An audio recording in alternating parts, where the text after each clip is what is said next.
আমি শুকনা সুজি রান্না করতেছি। শুকনা করে ভাজা হয়ে গেছে, লাল লাল করে নিয়েছি।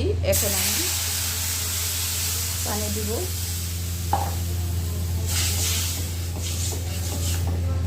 আমি এটা দিয়ে 3 চামচ ঘি দিয়েছি। ঘি দিয়ে আমি সুজিটা ভালো করে ভেজে নিয়েছি, লাল লাল করে নিয়ে। দেখছেন এই যে লাল লাল হয়েছে, তাহলে খেতে অনেক মজা হয়।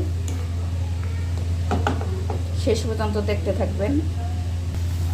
পানিটা শুকিয়ে আসছে, বলক উঠছে। আমি এখন চিনি দিব।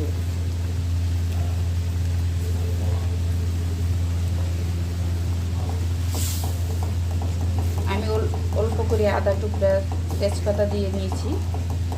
এখন আমি ভালো করে নাড়তে থাকবো, চিনিটা মিক্স করব ভালো করে।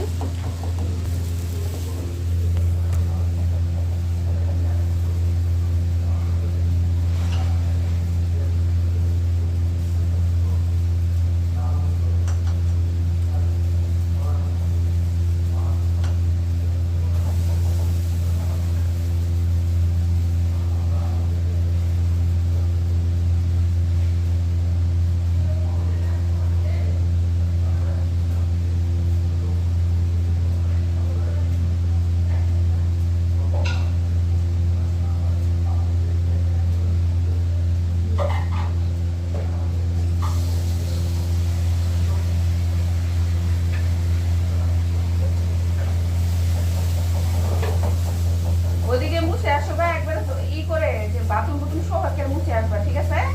বারান্দা